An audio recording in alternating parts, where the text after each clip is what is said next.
now to dig deeper into some of the big stories of the week with the Inside Utah Politics panel. This week we have State Senators Gene Davis and Todd Weiler. Gentlemen, great to have you with us. Thanks so much for being here. Thanks, Glenn. All right, impeachment moving forward. We're seeing the process now move into the Senate. I want to start off with one question first. The strategy for Speaker Pelosi to hold off for a couple of weeks before moving it forward. Is that a smart strategy? We heard Senator Lee come out and say it was bizarre and unprecedented. Senator Weiler, let's start with you. It's hard for me to even use the word strategy. I think it was bizarre and unprecedented. I think she was hoping to bring Mitch McConnell, down and make him capitulate to her will. It didn't work, and she should have known it wouldn't have worked. I do think we're going to have enough Republican senators that there will be some witnesses, and I actually prefer that. I'd like the truth to come out, especially with John Bolton. But I think she could have. I think the same would have been true if she had done it a month ago. I think she looked silly, and now she's going to hurt Bernie Sanders and Elizabeth Warren in the Iowa caucuses because they're going to be sitting as silent jurors in the Senate. Senator Davis, let's bring you in. She said she wanted to make sure that the rules were going to be fair beforehand. That's right. Was that a good strategy? I believe so. I admire the Speaker. I think she's very sharp. She knows how to count. And I think she got something out of this before she ever agreed to send it over to the Senate. And what is that? She's got some votes because she knows how to count. And witnesses will be heard in the Senate. Let's dig specifically into the roles of our two senators, Senator Lee and Senator Romney. We've kind of seen a glimpse of how they might be approaching it. What should we be watching for from those two as this plays out? Well, I think Mitt Romney is the one to watch. I mean, Mike Lee is a co-chair for Trump's re-election campaign in Utah. He's reportedly advising the White House on their strategy for the trial. So Mitt Romney's a little bit more of a rogue when it comes to Trump. Sometimes he's with him, sometimes he's not. And I think what we're hearing is, Mitt Romney wants to hear from John Bolton. And I think John Bolton wants to testify. So that I'm not sure that there's going to be this firecracker testimony like some of the Democrats are hoping, but it'll sure be interesting. Senator Davis, your thoughts on what we should expect from our senators in this? I think our senators will vote to make the president innocent, even though I have some real reservations of law and what's happened out there. I think the House has put together a very good case to take the impeachment forward. So even though we've heard Senator Romney give hints that he wants to hear from witnesses and he wants to be impartial here, you believe in the end he'll vote along party lines? I think so.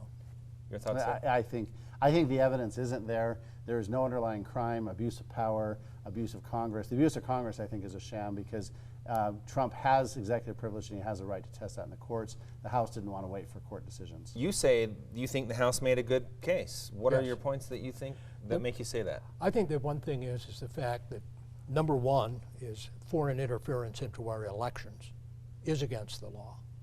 I think not responding to the edicts that came down, the issues that came down from Congress asking the president for information. The president has said he had nothing to hide, but yet he won't turn over any information. So there cannot be a fair investigation. You released the transcript of the call. That's a little bit of information. Well, now wait a minute. That wasn't the true transcript of the call. It's the closest thing we have to a transcript. That's right. So that, it was not the call. It was not a true transcript of the call. Do you have anything you want to touch base off that? Well, yeah, I think that, Obama invoked executive privilege, Clinton invoked executive privilege. It's a real thing. It's not something that was invented in the Trump administration. And I've never seen an impeachment without an underlying crime. Nobody gets charged in federal court for abuse of power. And that's all they really can hang their hat on. I want to ask you guys this. It would take, if all the Democrats and the independents vote for this, it would take 20 Republicans to get on board to convict the President of the United States. Any way at all that happens? I don't think so. 0%. Unless there's another bombshell comes down. So minus any new evidence that were to come forward? Yeah, we did have some new evidence come forward, last Tuesday, Wednesday from these guys that were arrested at the airport. But again, it's their own notes on Ritz-Carlton paperwork, and I don't think there's any. Could John Bolton possibly provide something? Possibly, but I'm not expecting that. Okay. So.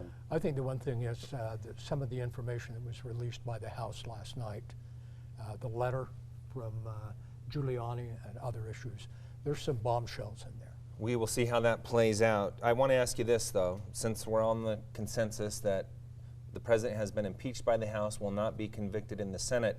How does that look moving forward for re-election? I think it's mostly forgotten by next November. I mean, look at the Mueller report. That was 6 months ago, and it's forgotten. This will be, I mean, the election's 10 months away. So I just think this is all going to be wrapped up by the end of January, beginning of February. I think it'll be forgotten.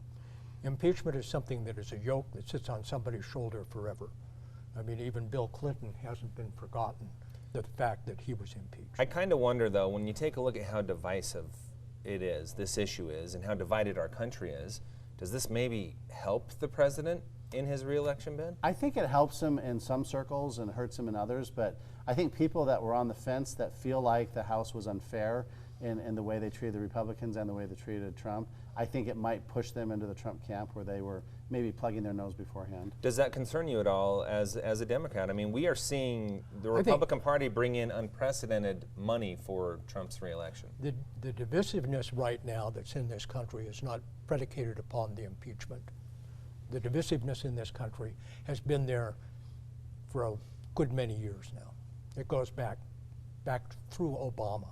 All right. Obama's election created a true divide in this country, as well as the Clinton impeachment. And the war in Iraq. I mean, Bush was mocked by Democrats relentlessly. So. Let's move on to legislative session a week from And by the president. Yeah. a week from tomorrow, Monday. You gentlemen will be very busy. 45 days up at the legislative session. This session is kind of taking on a different feel than what we have seen in previous years. As we head into this, what are you watching for? What are the key points? Well, I was commenting before we went on the air. This will be my 9th session. I've never gone into a session with less of an idea of what the big issues will be because we've been overshadowed by this special session with tax reform. I don't think tax reform is going to be a big issue in the session. It might be a minor issue, but we're now waiting for this referendum, see if they get the signatures and stuff. And so I think this is going to be a little bit of a sleeper session, maybe a surprise session. So. Okay, your thoughts? It's an election year, and so there will be some excitement that goes on. Yeah. There's some issues sitting on the sideline right now. Abortion is one. The ERA is another one. Mm-hmm. Those are two issues that could come down if they're allowed to go But out. let me just say, I into think the most public. of the air got deflated out of the ERA bill because the hope and expectation was is if Utah could pass it, it would spring back into life. The Justice Department came out last week and said, nope, this was dead in '82. Even Ruth Bader Ginsburg says, nope, this died in '82. So I think, and the LDS Church, of course, has come out against ERA. So I don't see that coming out of the House. On tax reform, you say maybe we could be doing Maybe a a little tweak or bit. two. Maybe some, what would we be looking at there? I don't know. Maybe I mean, there's been I think the legislature's heard loud and clear that people are concerned about the tax on food, the full tax on food, and the tax on gas. So I mean, there might be a tweak or two there. I'm not sure, but we're listening. People think we're tone deaf, but we're not. We're watching what's going on. What are some minor I think tweaks you might see? funding for education is one of those. How we're going to balance the budget after doing all of this tax reform, making sure the money is there so we can balance the budget out.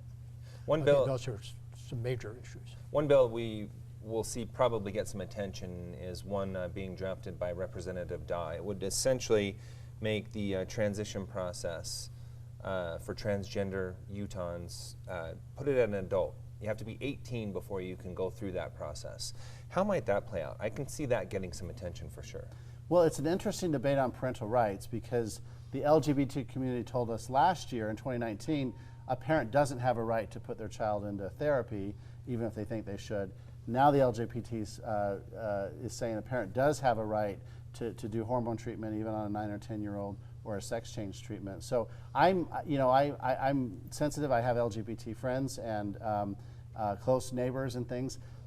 Brad Dawes' bill's probably not going to pass. I think it's going to be very controversial. Although I want to respect parents' rights, there are some. I'm not sure Utah wants 8 and 9-year-old kids taking hormones to stop puberty from developing. So I think it's going to be controversial. Okay, we have a few seconds left for your thoughts. I think the one thing is the fact that that is a parental choice. I think the one thing with the therapy So is issue, conversion therapy. but the therapy thing was not a proven and a good process. And hormone people therapy going for through is?